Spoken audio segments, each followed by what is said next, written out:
The Stone Zone, entertaining and informative on the Red Apple Podcast Network. You are now entering the Stone Zone. Well, I said on social media days ago that the only political figures who visited Jeffrey Epstein's orgy island were Democrats. People say, well, how do you know that? I know that because in 2015, I think I am the first major American author to write extensively about the Epstein case. In my book, The Clintons' War on Women, the longest chapter in the book, Chapter 7, Orgy Island, a title I took from my good friend Sean Hannity. Therefore, I had the FAA manifests, which show you everyone who was on Jeffrey Epstein's plane and where they took off from and where they landed. Bill Clinton was on the plane 26 times, but you could also see that in a number of those occasions, he did not have his Secret Service detail with him. He dumped them. He has to actually sign a release every time he does that. And as for those on X who say, the Roger Stone was seen on Epstein's island, he was wearing a bull mask, but we know it was him because of his Nixon tattoo. I say it yet again, if anybody wants to say that and attach their name to it, I'll be happy to file a defamation lawsuit against them because it is a vile lie. Never met Epstein, never socialized him. I did see him once. He was all the way over at a public event in a ballroom for a charitable event that I attended with Donald Trump. I don't think Trump even came in contact with him that particular day. I did see him one time, but not in his close proximity. So while Trump achieves these massive victories on trade and immigration, while putting child porn networks out of commission, thanks to the excellent work of FBI Director Kash Patel, he's still being dogged by the fake news media regarding the Jeffrey Epstein affair. Frankly, it's at this point a distraction. This is what I call the Epstein hoax that attempts to slime Trump through exaggerated and non-existent ties to the deceased pedophile. That they knew each other in the 80s and early 90s in New York, in Palm Beach, is beyond dispute. That Trump was on the plane several times when his plane was in for service is beyond dispute, but they never went to the island or to Epstein's Paris apartment or to his ranch in New Mexico or to his Little St. James Island. The flights involving Donald Trump went from Teterboro in New Jersey, which serves New York City, private airport, to Palm Beach and back. On numerous occasions, his then wife, Marla Maples, who was at my wedding when Mrs. Stone and I were married, with the Don, and their daughter Tiffany, and a nanny were with them. So there is no allegation in any of the victims of Jeffrey Epstein, those women who refused to settle and pursued lawsuits against him. I read every word of those pleadings, every word in those cases. If you spoke to Virginia Roberts Giuffre and her attorney, they would tell you the only public figure who helped her, who was of material assistance to her in a lawsuit, was Donald Trump. So it is a fake news cycle here, aided and abetted by Democrats like Dick Durbin. Dick Durbin moved in the Senate to block the release of Epstein's so-called client list, but now he's jumping up and down demanding it. Senator Durbin's not going to be happy when he sees what he gets because everybody who went to the island, all political figures, were Democrats.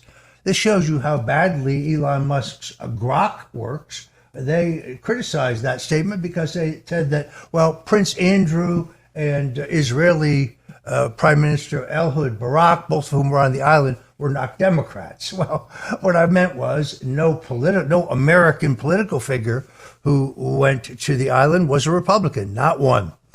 Trump said recently that Epstein tried to steal people who worked at Mar-a-Lago I told him never to do that again. He did do it again, so I threw him out of the place, made him persona non grata. I threw him out, and that was it. This was 2005. I'm glad I did, if you want to know the truth, Trump said. It's also my understanding that Trump was enraged when Epstein made an indecent advance to one of the underage employees at the spa in Mar-a-Lago. That was Virginia Roberts Giuffre, a woman who they told us only weeks ago committed suicide, even though she specifically said, if they tell you I committed suicide, don't believe it. And her father, whose audio we played on this show, insists that there's no way she committed suicide. Having interviewed her for 6 hours in preparation for my book and read every bit of her sworn testimony, she is the witness of the only known appearance of Donald Trump at Jeffrey Epstein's home in Palm Beach, which was for a charitable public function. She said that Trump was a perfect gentleman and she never saw any inappropriate conduct on his behalf. Contrast that with Bill Clinton. She specifically says she attended a party on the island that Bill Clinton was present for, and that 2 17-year-olds had been flown in from New York for Bill Clinton's entertainment. She could not say definitively whether the former president had sex with him because she was led out of the room and forced to have sex with someone else. It is the Trump administration that prosecuted Jeffrey Epstein in 2019 for 2 counts, 1 count of child sex trafficking and 1 count of conspiracy to engage in child sex trafficking. I was among the first to suggest, now that Epstein is dead, that the release of the grand jury testimony and the search warrants in that 2029 case would give you great insight into Epstein's so-called client list, because one cannot engage in a conspiracy by themselves. By definition, a conspiracy must involve more than one person. But as we saw in Florida, where a Democrat judge, Amy Rosenberg, denied the efforts to release the grand jury testimony in the mid-20s case against Epstein, the one in which he got a slap on the wrist.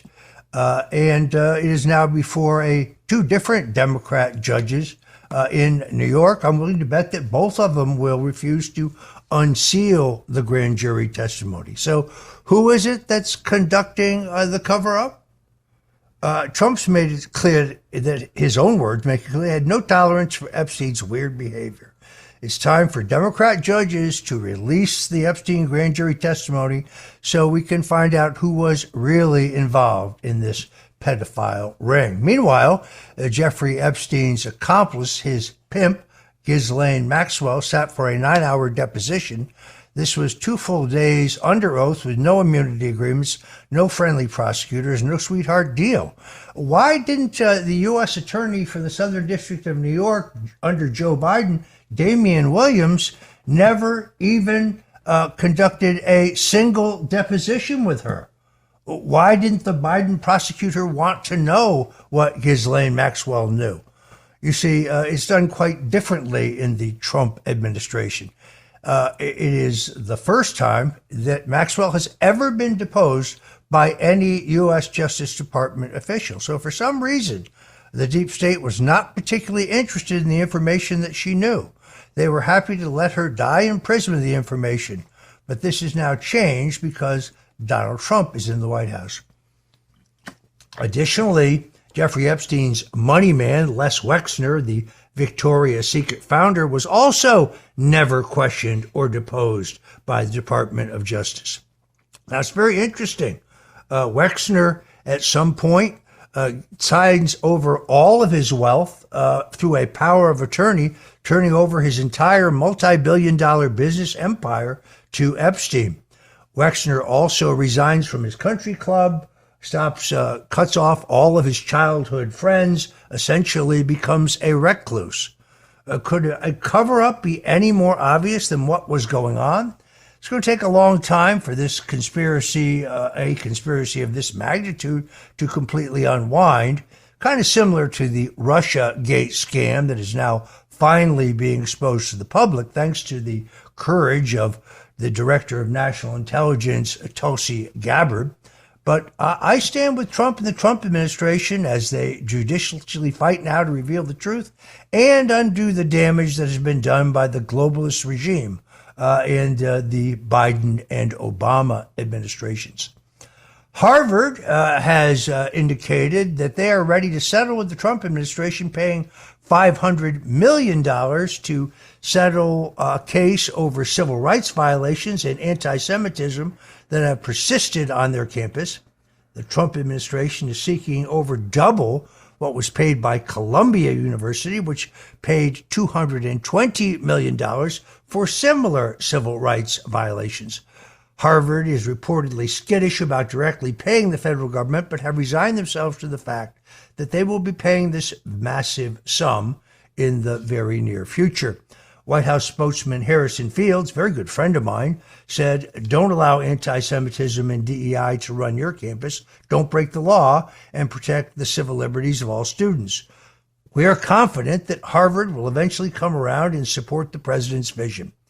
President Trump has these woke institutions scrambling and on the defense. Harvard University will be forced to bend the knee and start respecting traditional American values such as free speech once again. Meanwhile, the woke left is freaking out over an advertising campaign featuring the very shapely actress Sydney Sweeney wearing a pair of jeans. American Eagle Outfitters filmed a shoot with Sydney Sweeney that was akin to the advertisements of old. It featured Sweeney, very attractive young white woman, in a provocative pose. Wasn't raunchy or risque, but it was pretty sexy. This is not the type of ad that we've become accustomed to seeing in recent years. We're expected to celebrate a 400-pound person of color with purple hair for the sake of body positivity. This throwback to the days when beauty and the physical form were appreciated triggered some liberals. One morbidly obese commenter called the ads fascist propaganda. Another cat lady said the ad looked as if Sweeney walked straight off a Nazi propaganda poster. To these mentally defective leftists, anything traditionally or aesthetically pleasing is fascist or white supremacist. I hope to see more of Ms. Sweeney, as young men should be encouraged to find ladies of her type extremely attractive. This is normal. This is natural. This is what God intended. And the liberals are offended about it. Well, that means I like it even better. You're tuned in to The Roger Stone Show on the Red Apple Audio Networks. Whatever you do, don't touch that dial, because we'll be right back with more of the political stories of the day. The Stone Zone, entertaining and informative. On the Red Apple Podcast Network. And we're back in the Stone Zone. The Department of Government Efficiency, also known as DOGE, kicked off by Elon Musk, has reported that it has saved nearly $200 billion since its inception by the Trump administration earlier this year. DOGE's website shows that the operation has led to an estimated $199 billion savings so far, which translates to approximately $1,232 per American citizen. They've reportedly canceled 12,426 contracts, as well as 15,488 grants. Also, $140 million were saved because 384 federal lease terminations took place. These costs of waste have been particularly rocked at the U.S. Agency for International Development, or USAID, which was supposed to be the agency tasked with promoting democracy and fighting communism, but turned into a slush fund used to promote woke insanity throughout the world. Elon Musk, I think, should be rightly proud of DOGE's legacy and championing their work. Instead, right now, seems to be angry with President Trump and has retreated somewhat from politics. Frankly, that's a shame. I think that Elon Musk was a force for good. Just the fact that he not only bought Twitter, converted it into X, but then very bravely released all of the records that indisputably proved that our intelligence agencies were working hand in glove with the executives at Twitter to censor anyone who questioned the outcome of the 2020 election, or questioned the safety and efficiency of the COVID-19 vaccination, or questioned whether Hunter Biden's laptop was real. It was. DOGE is a great idea, and its legacy persists to challenge the Washington, D.C. swamp. Musk should be doing victory laps with Trump over this achievement. Hopefully, these two titans of politics and industry will kiss and make up before long for the sake of America's national greatness. Elon has spoken about getting a third party on the ballot in 2026 as one who bolted the Republican Party briefly to become a libertarian and helped Governor Gary Johnson get on the ballot in 2012 as a libertarian candidate. I have to say that Elon has no idea how difficult, arcane, expensive, and convoluted that process is, particularly in an off year where you're not collecting signatures for a presidential candidate, but in some states you'd have to petition on a party. In other states you'd have to petition on candidates who in many cases no one has ever heard of. Frankly, I don't want to see a split between among those voters who believe in common sense. So I'm hopeful that at the end of the day, President Trump and Elon Musk will put their past differences, if they have them, behind them. I think this problem was largely caused by staff members and perhaps by the outrageous attacks by Steve Bannon, who said that Elon Musk, who's a United States citizen, should be deported, or that his businesses should be stripped from him. That's what they do in places like Cuba. That's called communism. It's a bad idea. I'm Roger Stone. You're just tuning into the Stone Zone, and we'll be back more with the hot political stories across the scene today. Whatever you do, stick with us right here in the Stone Zone. The Stone Zone, entertaining and informative. On the Red Apple Podcast Network. And you're back in the Stone Zone. CIA Director John Ratcliffe is planning to declassify an annex that will show that the origins of the Russia scam will show that credible foreign sources understood from the beginning that the FBI was involved in the effort to frame Donald Trump as a Russian agent. The conspiracy to frame Trump as a Russian asset to help the Hillary Clinton presidential campaign was so widespread that foreign governments knew about it and were actually cackling about it. In another instance of the feds being absolutely disgraceful and busted. So when Crossfire Hurricane, the counterintelligence investigation that was meant to paint Trump as a Russian agent, was launched, it was already clear that the operation was a laughable fraud. Obama, Biden, CIA Director John Brennan, the National Security Advisor James Clapper, the FBI Director James Comey, perhaps the biggest rat of them all, Rod Rosenstein, and many others must now be prosecuted. Quite frankly, if they meet any fate other than prosecution and conviction, they'll be getting off lucky. Remind me once again, what is the penalty for those convicted of treason?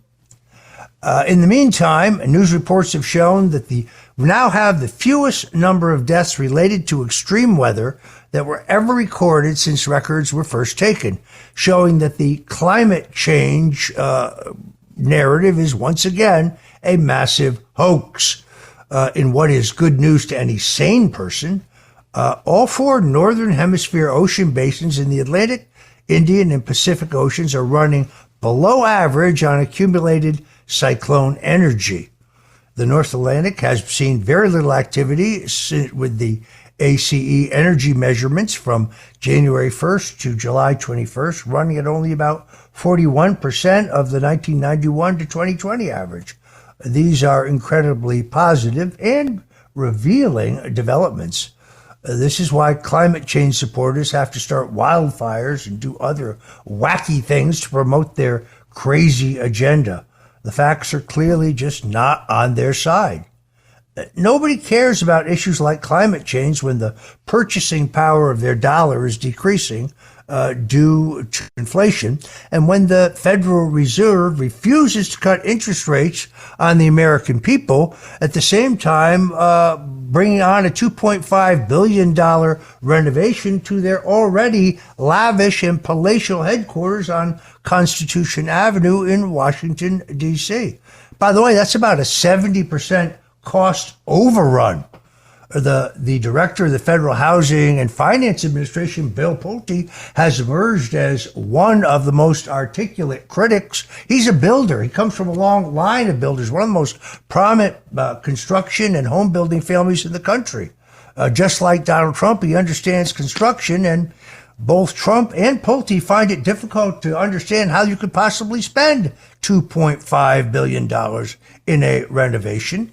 And of course, Jerome Powell is busted because in his testimony before the Congress, he said the renovation plan included no private elevators for the Fed board governors, no private dining room for them, no new marble, no new fountains, no lavish roof garden. But if you look at the plans, which you can find online, those things all turn out to be lies. I believe he lied to Congress, but in his case, he lied over something material, the use of our tax dollars. It is clearly time for Jerome Powell to step down as chairman of the Federal Reserve, and time for him to cut interest rates on the American people so they can pay their credit card bills, they can buy a house, they can buy a car. The economy would boom. Bill Pulte and Donald Trump are both absolutely right. It's time for Jerome Powell to hit the road. In the meantime, however, these silly niche issues like climate change and the even bigger loser, the green energy initiatives, they really need to be mocked and laughed at. This is a joke. Ukrainian President Volodymyr Zelensky is now going to let Ukrainians over 60 years old fight in his military. That's right. In addition to continue to conscript 14-year-olds and 16-year-olds, Zelensky has now announced they'll be letting severely elderly people into the Ukrainian army effort. The coke-fueled megalomaniac Zelensky signed a bill on July 29th and silently approved a measure without telling his own people. This is an incredibly arrogant and cowardly way of doing something. The new law allows anyone over the age of 60 years old to be conscripted into the armed services. The feds are making it easier and easier to die for the military-industrial complex. So instead of removing people from prisons and insane asylums, they are going out and they are drafting both underage individuals plus senior citizens. This is becoming increasingly clear that Zelensky is desperate as he searches for more cannon fodder to face death in an endless war with the Russians. Of course, the entire purpose of this war has been obscured from the American people. When we allowed East and West Germany, when the Russians allowed East and West Germany to reunify, the United States signed two different agreements: the Budapest Memorandum, signed by Secretary of State James A. Baker under Ronald Reagan, and later the Minsk Accords, in which we agreed not to push Ukraine into NATO, which really is defined as not letting Ukraine mount missiles, our missiles paid for by the United States, NATO missiles, on the ground in Ukraine pointed at Russia. This is not different than when Nikita Khrushchev put missiles 90 miles from our shore in Cuba in 1962, and President John F. Kennedy objected. What we didn't know then, of course, is we were told that a number of even a movie, I think it's called 13 Days, that brave Robert and John Kennedy faced down Khrushchev, and Khrushchev blinked and removed the missiles. Folks, none of that is true. The Kennedys reached a secret, classified deal to remove our missiles from Turkey and Italy, changing the balance of power in the European theater in return for a promise by Nikita Khrushchev to remove the missiles from Cuba, but an agreement that included no on-site inspections. our longtime ambassador to Cuba, Earl E.T. Smith, an ardent anti-communist, later served as mayor of Palm Beach, Florida, believed that the missiles were never actually removed.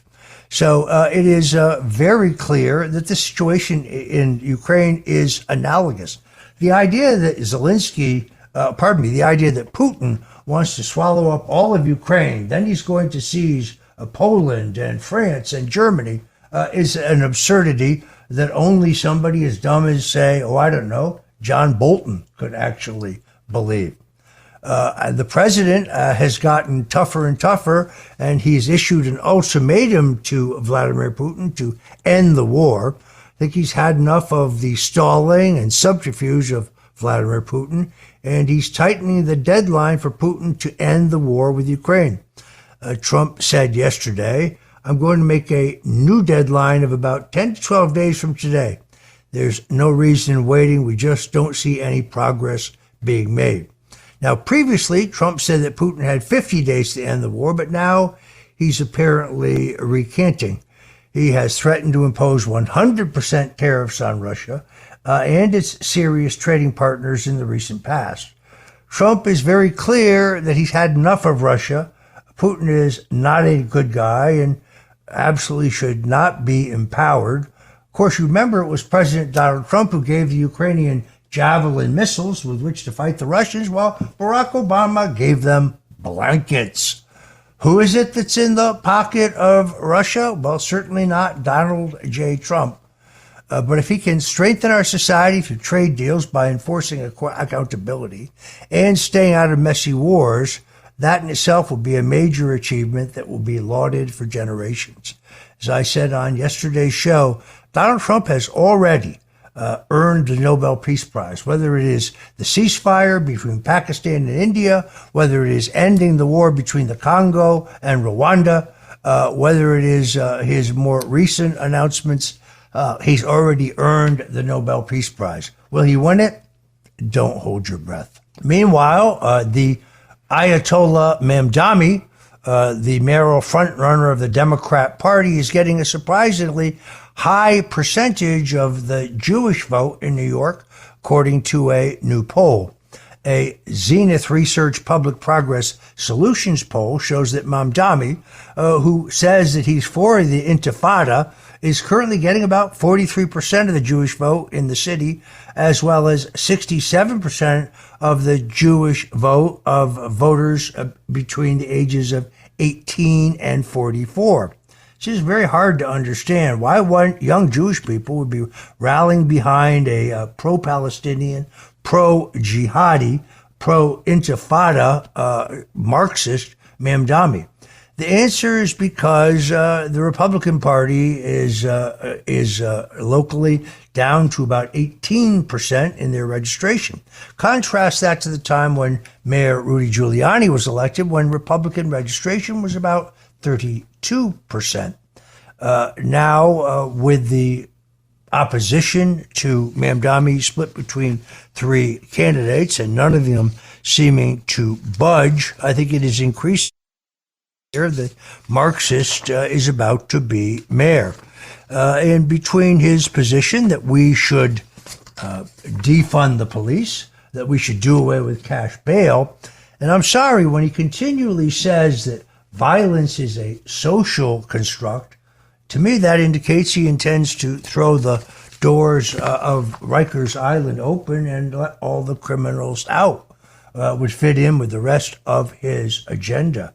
A new poll by Kaplan and Associates, this is a rolling average poll, shows if the race happened today, the Democrat, the Ayatollah Mamdani, leads with 42%. Independent Andrew Cuomo would be in second place with 23%. Republican Curtis Sliwa would be in third place at 17%. And independent Eric Adams brings up the rear at 13%. The way these rolling average polls work, folks, is every night you take 100 new samples. You wait until you have 500 samples, 5 rolling nights, and you look at the numbers. Then each night you drop the oldest 100, you add a new 100 to see how the race is changing. The race has changed little in the rolling track polls conducted by Kaplan and Associates. We now have 1,000 samples, again dropping off the oldest 100 and adding a new 100 every night. The only candidate who has gained is Republican Curtis Sliwa, and those gains have been modest. Eric Adams, the current mayor, dropped briefly down to 11. He's back to 13. Both those numbers, of course, within the average of the overall sample. The story can really be told when you examine the unfavorable rating of each candidate. This tells you much about the electability. Eric Adams' unfavorable rating is a whopping 68%. That's 48% view him very unfavorably, while 20% view him as somewhat unfavorably. Andrew Cuomo, once again, a whopping 41% very unfavorable, with 16 viewing him somewhat unfavorable, for a total unfavorable rating of 57. Curtis Sliwa has a more manageable unfavorable rating of 43. That is 33 unfavorable, very unfavorable, and 10 somewhat unfavorable. And the Ayatollah Mamdani's unfavorables have ticked up since I've been watching this poll. They are now at 41 unfavorable. He's still in the pole position to win this race. It's hard to believe that New York City is about to elect a Marxist mayor who, even as we speak, is celebrating in Uganda. In the meantime, if you're just tuning in, I'm Roger Stone. This is the Stone Zone right here on the Red Apple Audio Networks, and we'll be right back with more of today's politics, so don't touch that dial. The Stone Zone, entertaining and informative. On the Red Apple Podcast Network. David Schoen has flipped the script on the Democrats. He's now using the Democrats' own argument to prove that Obama can still be impeached, stripped of his constitutionally mandated immunity, and indicted for his crimes in the Russian collusion hoax. President Trump's former impeachment attorney, Schoen, dropped this legal nuke on the legacy of Barack Obama, declaring that the 44th president of the United States can still be impeached, and if so, could lose his post-presidential immunity and face indictment for criminal conduct involved in the Russian collusion hoax itself. This explosive revelation came just days after President Trump remarked that Obama owed him big for the recent Supreme Court decision affirming presidential immunity for official acts committed while in office. But Schoen says that will not let Obama off the hook. Let's not forget, during their second failed impeachment attempt against Trump, Democrats moved the goalposts, claiming impeachment could apply even after a president leaves office. They did this in a desperate attempt to disqualify Trump from running again, a tactic that could now come back to haunt their golden boy, Barack Hussein Obama. President Trump is right when he said the immunity decision would help President Obama, Schoen said on Newsmax, but you know what it doesn't help him with? Impeachment. Schoen pointed out directly to Article 1, Section 3, Clause 7 of the U.S. Constitution, the very same clause that the Democrats used during their second impeachment of President Trump to argue that a former president could still be tried and therefore, if convicted, barred from holding office again. In doing so, they opened the Pandora's box for the exact same standard to apply to Obama. According to the Democrat Party and House managers in the second impeachment, of a former president once in office still subject to impeachment, Schoen explains. So in other words, they've argued that Lincoln could be impeached, George Washington could be impeached. Certainly, as I predicted at the time, this would come back, and it certainly said at the time they would rue the day. That's because President Obama could be impeached if this evidence really says what Tulsi Gabbard says it says. And that would also strip his immunity because under Article 1, Section 3, Clause 7 of the Constitution, the Democrats argue that it bars one from holding further future office. The language itself says you're still subject to criminal prosecution or an indictment. We'll see how this one plays out. Meanwhile, New York Attorney General Letitia James is really in deep kimchi this time. Turns out that Attorney General James was fully aware that the Standard Chartered Bank of New York was evading the Iranian sanctions to the tune of $9.6 billion of illegal payments made by the bank to Iranian and Hezbollah entities. At least $9.6 billion was of specifically illicit payments were made by the Standard Chartered Bank from its New York City branch to OFAC and other known terrorist organizations. The $9.6 billion was found in internal trade reports turned over by the bank whistleblowers and represents the first batch from the Standard Chartered Bank Dubai office that was cleared through the Standard Chartered Bank of New York. Now, here's the interesting thing. The computer servers for the bank are actually located in northern New Jersey. Northern New Jersey, where Alina Habba is the acting U.S. attorney. Alina Habba is fearless. I would not be shocked if we saw a raid on that facility to get the records of Letitia James' latest crimes. This comes, of course, on the heels of the fully exposed 22-year crime spree of mortgage fraud, first uncovered by the Federal Housing and Finance Administration Agency Director Bill Pulte. I would say that Letitia James needs to keep reminding herself that nobody is above the law. That includes her. Thank you for joining us today on the Stone Zone. I'm Roger Stone. Until tomorrow, God bless you and Godspeed.